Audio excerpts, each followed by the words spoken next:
Introducing myself, I'm Steve McHale, tech entrepreneur and sugarinite. Then we'll have the panelists introduce themselves and share a little bit about themselves, and we'll jump on in. Thank you. Sure. Hi, everybody. My name is Sam George. I'm a documentary filmmaker. I work for the nonprofit organization, the Bertelsmann Foundation. It's a pleasure to be here. My name is Zach Anselmi. I'm from Sugar and Falls, and I founded a company in 2022 called Lithium Resources that is predicated on many of the arguments made in this film. Hi everyone, my name is Rohan Akolkar. I'm a professor of chemical engineering at Case Western Reserve University. Proud to say I'm a resident of Sugar and Falls myself. I research electrochemistry, which was peppered in the movie everywhere. I'm a co-founder of a Cleveland-based startup that's actually trying to commercialize critical minerals processing right here in Cleveland. So I'd love to talk more about that. Hi, my name is Chaz Abashore. I'm a serial entrepreneur, and we deal with lithium and lithium batteries, dealing with public safety and safety of organizations. Thank you. It's really amazing. First, I'll start with assembling a panel like this here in Sugar and Falls, and folks that are local. It's exciting to see that in our community here. Let's open up with panelists. What would you want the audience to take away from what they just seen? We'll start with you, Sam. No, so, yeah, actually, we'll give you a break since you're the director. We'll bring you as a cleanup. Let's start with you, Zach.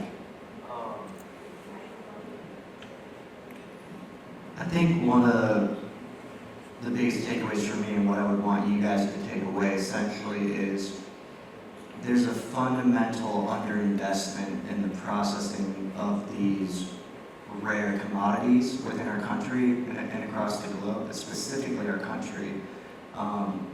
Basically, venture capital and the capital structures in our country do not want to invest in these things because they are not as profitable as software or as a phone app, things of that nature. But they're incredibly important, and it's important that we incentivize the responsible production of these minerals. Yeah, I second that completely. Maybe I can add on a few different things to what was just said. One of the main challenges with critical minerals processing here in the United States is you need two things to work together. One is you need new technology. New technology that can allow you to process these materials without damaging the environment. The second thing you need is, in commercializing any of these processes, you need to understand the techno-economics. There's a huge amount of subsidy that the Chinese government provides that basically produces these metals at a price point that is cheaper than the rock, so to speak. To do that economically here in the United States without governmental subsidies is a no-go. So you need new technology, you need an understanding of the techno-economic space, and you need a huge amount of support also from the federal government. We're seeing more and more of that in the news now. Second thing I wanted to say related to the movie is the movie focused on lithium and lithium-related things. You know, there's a thing that chemists and chemical engineers use called the periodic table. You guys have seen the periodic table, right? About half of the things in the periodic table are critical. We just heard about lithium, which is important certainly, but half of the periodic table is critical. And the reason for that is, how do you define criticality? Criticality basically means we need the material for our everyday lives, but we don't have access to the material. That's what makes it critical, right? So lithium certainly big, but lots of other things. Neodymium, which is in the news today actually, the Chinese are trying to control exports of what are called rare earths. We need rare earths for making magnets that we carry in our cell phones and our computers, and you see the wind turbine and the fighter jet, all of those need magnets. Those are critical. Semiconductor devices, all the materials that we need for making semiconductors are processed overseas. We need to bring that manufacturing back. So it's lithium is really important, but I want all of you to be aware that nearly half of the periodic table is critical because we currently don't have domestic manufacturing of these materials, and we have heavy reliance on countries with whom we don't have friendly ties, so to speak. Thank you, that was good. It's pretty heavy stuff. So, first time I heard about lithium, here's a dad joke. I thought it was a salt and battery, so it should be legal. But, thank you. The check must have cashed. I think some really important points were brought up. Lithium, which is I think the third on the periodic table, is very important. There are 50 rare minerals that are critical to our economy, and I totally agree. I think the government needs to get involved and invest, but as well, we need to also somehow make sure that large corporations take in consideration the benefits of people like the tribal people, and not just make it about profit. It should be profit that's shared. And that will cause people to cooperate more and be able to get more of these industries going. And unless we really take an active role and mean it, China will overtake us. Our success is not guaranteed.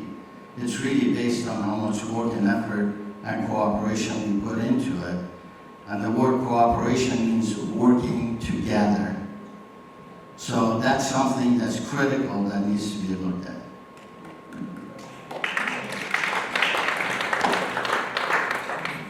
Well, thank you. I think those are all excellent points.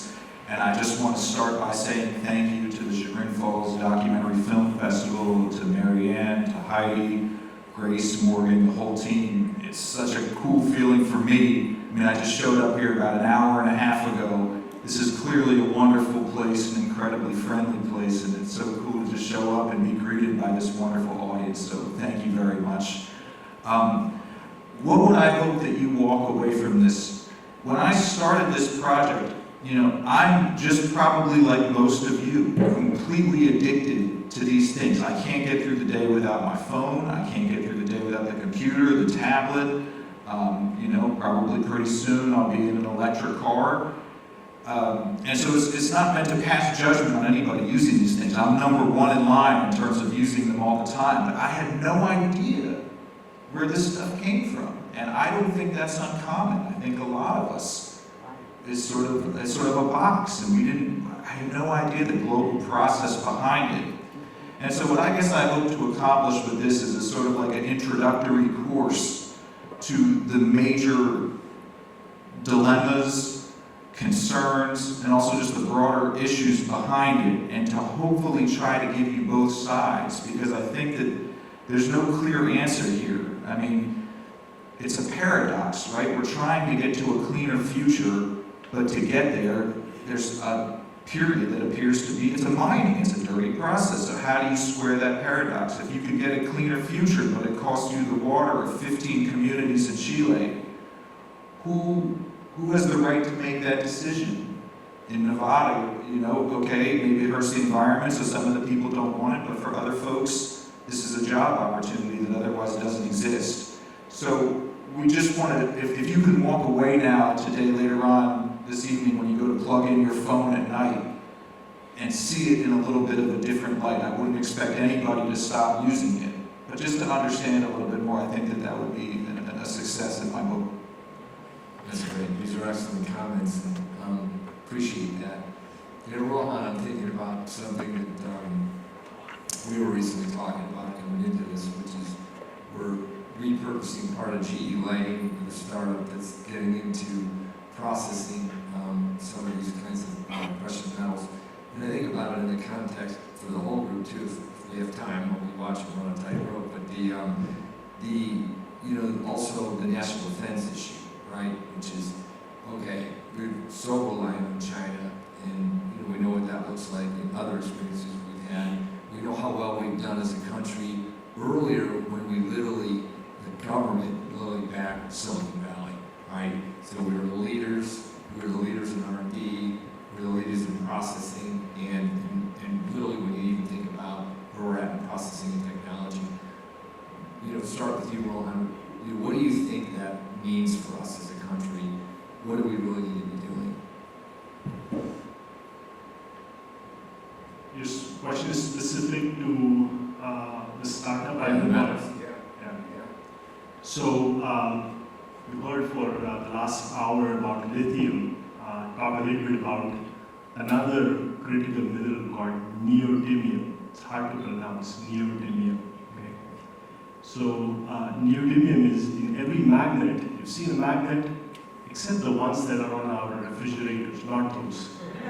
The really powerful magnets that we use in wind turbines, magnetic data storage, fighter jets, all of these things have really powerful magnets. They have this material called neodymium.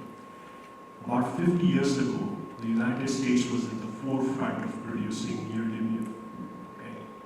And over time, through some strategic thinking in other parts of the world and less so in our country, we've lost that edge. And today in the United States, we don't produce any neodymium. All of it is controlled by China. Okay? You saw this in the documentary, and it has a lot of resemblance to neodymium. In China, when you produce neodymium, you produce with it very toxic gases. They're called perfluorocarbons. They're very damaging to the environment. They're toxic to human beings. But because of lax environmental restrictions in China, they can do that. That process, you can't even bring that process in the United States because environmental regulations would not allow you to practice it here. So in my laboratory at East Western, we've developed a completely new process. We take neodymium that is found actually in California, in Mountain Pass in California, and we've learned how to use the power of electrochemistry. Electrochemistry is basically doing reactions using electrons, and these can be clean electrons, so to speak. We can learn how to produce neodymium metal without perfluorocarbon gas emissions at a fraction of energy consumption. And this is our technology. This was technology developed through investments by the US Department of Energy. So we're really excited at what the prospect lies ahead for a company called Galvanics. Look up Galvanics online. You all can be proud of it because this was technology developed here at the university in Cleveland, Ohio. And the company is based here in Cleveland. So I'm proud of it as a co-founder. We all should be proud of it. And we'll learn more about how Galvanics does in coming years, I hope. Thank you. We've got a couple minutes left, so if we've got a question or maybe two from the audience, see your hand up. I don't know if we get you a mic, so you'll have to yell. I'll be loud. For the filmmaker, how did you just look at your phone one day and say, where did this come from? Like, how did you get interested in this subject? Yeah, great question. So I mentioned I work for a nonprofit organization, and I'm the director of their documentaries program. And I was just with my boss, who's a wonderful person, Irene Brom, and we took a meeting with somebody just almost to be polite. And he came in and was presenting about how important lithium was in South America, that this was a major global issue, and it was really something we should be aware of.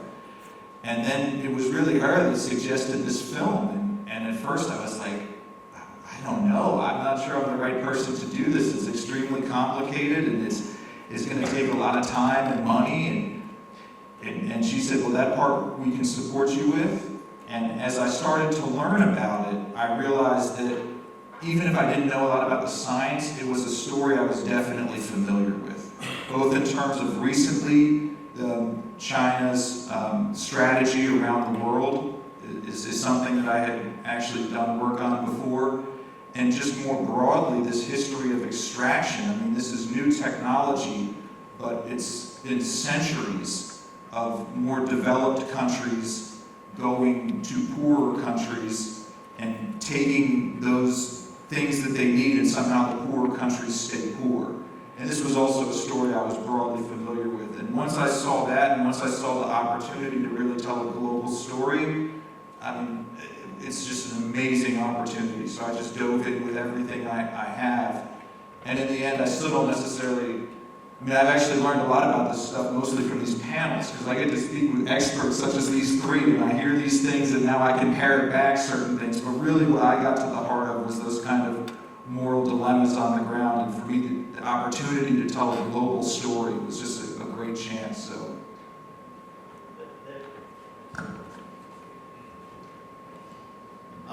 Just to be difficult, I'd like to propose also that traditionally small businesses in the United States that have had backings have been able to be disruptors. There are physical formulas in physics that shows unity, which is self-generating power, are possible. So if we invest in smart, small businesses in the United States, I truly believe this as a scientist also, we can create other avenues, not only to be able to compete with China, but leapfrog over them and let them stay behind in a traditional, dirty, chemical method. And I think that's how we can really win in the global war. And we cannot be a single country and not cooperate with other countries. It's global market. If we stay by ourselves, we die. I don't care what anybody says. If you're the only breadwinner in your house and you're getting much older, someday you're gonna get laid off or someday you have to retire. That's the reality, and that's the economic reality of our world. We can ignore it, or we can go at it head on and make a difference for our children and grandchildren. Okay, thank you. We got time for one more question. Right here. What are your sources of batteries that you're recapturing all these different elements? Where do you get, who's providing these batteries? I think for recycling of